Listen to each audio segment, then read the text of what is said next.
Hi guys, and as you can see, today I am using this microphone because I am attempting to get a better sound quality. I know this looks ridiculous, but something happened to my audio jack, and I don't know whether or not you guys are experiencing it, but my one of my sides of my speakers doesn't work, so I was concerned about that. So I decided to plug in none other than my Guitar Hero microphone, which actually works, by the way, if you want to ever try it. And talk to you this way. So in the comments, let me know whether or not this is better sound quality. I'll probably hear it for myself, but just let me know. Anyway, this is Jessica, and this is No Bullshit Reviews. All right, I went on Saturday to see the Crazies as a matinee because I did not know what to expect, with it being a remake and all. Now, let me tell you that I was blown away by this film. By no means it was a perfect film or a spectacular film, but it was something special and a sign that horror is not dying, and I'm so happy it's happening. That it's just like coming back. Now let's talk a little bit about this movie. It's originally a George Romero film. If you guys know him, Night of the Living Dead. If you're a horror fan, you should know. Basically, I think the original was in the 70s, and the original mostly focused on the soldier's point of view of what's happening in this town. And from what I understand, it kind of sucks. And basically, sorry, that's a lot of noise.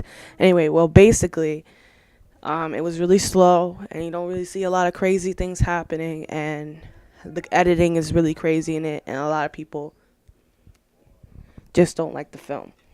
And from what I've seen of it, it does not look good at all. Now, talking about the 2010 version, here's a summary. It focuses more on the people rather than the soldiers. Basic story, if you've never heard about this movie or its basic story or whatever, is that the government was, flying over this town. A plane crashed, and it had the Trixie virus in it. Now, this lake is the source of the town's drinking water. And so people drinking this water get infected with what's called the Trixie virus, and it makes people, as the title suggests, go crazy. Now, it's like normal people, but like mentally ill people. It's like a bunch of mentally ill people. It makes them mentally ill. Now, we got 4 main characters in this film. You got the husband, the wife. I don't know their names because honestly, they were like the most forgettable people in this movie. I also don't know his deputy's name. But the husband, he's a sheriff, and the wife is a doctor. And Daniel Panabaker, as you can all remember from the Friday the 13th remake, who died so lamely, is in this film, but she gets redeemed with what's probably the best death of 2010. That's why I feel. And she plays a character named Becca. Now, I remember her because she was the person I could identify with, me being 18 years old, and she's playing a character around 17. So, obviously, identifying. Now, so the first crazy person shows up and stuff like that, and the town and the sheriff starts discovering that, oh shit, the water is contaminated. Now the mayor doesn't want to do anything, or whoever the fuck, I think it's the mayor, doesn't want to do anything about it.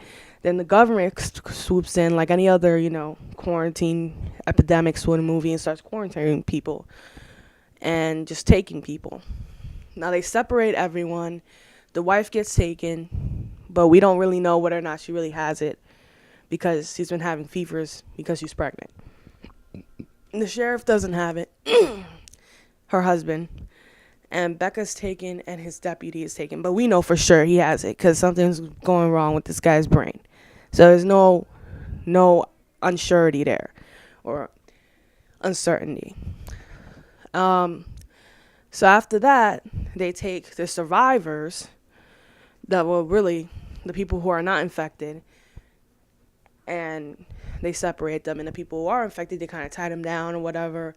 And then something happens, like a whole bunch of crazy people. I don't know whether or not it was the crazies or the regular townspeople that escaped were rebelling against the government.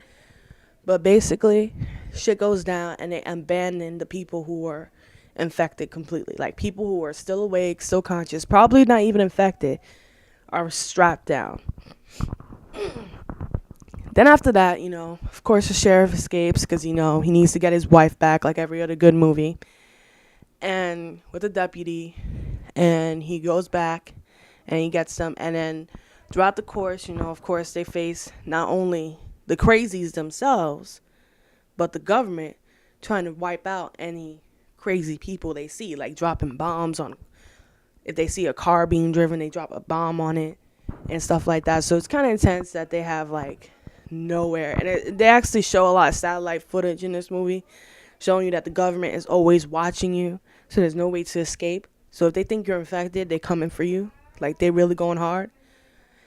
And there was actually, and then you realize towards the end of it, because the sheriff and the wife are the only ones that are still alive by this point, because there's no surprise that the other two are going to die, because people need to die. It is a horror movie, right?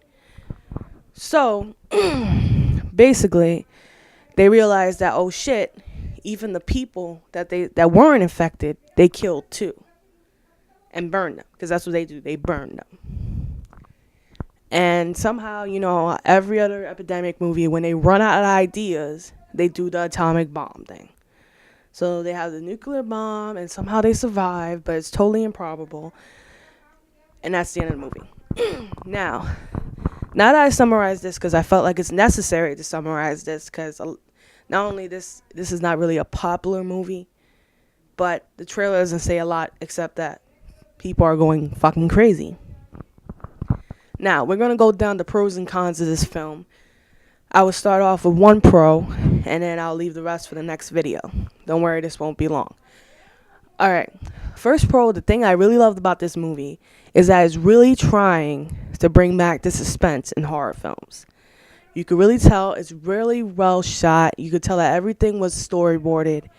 They really, really thought these sequences through. And there's more than one. There's a lot of these sequences. And each one is like getting a new treat. And if you're a horror fan or you know a lot about horror, then, you're not really going to be in suspense, but you are getting a thrill ride. So, especially since you know all the tricks that they do, you already seen these things before. It's no surprise when something is going to go down for, people like us anyway. So in the next part of this video, I'm going to point out about two major sequences that I liked a lot. And I'm going to go down the pros and the cons. So stick with me. And we're talking about the Crazies, remember that. And also, I would like to say in this video that I really think that a lot of people should see this. If you're a horror fan, you should really go see this, because this is really a treat. We don't usually get this sort of stuff anymore. And don't be scared off that Daniel Panabaker is in it, because actually is a good thing. So come back with me in part 2 of the Crazies.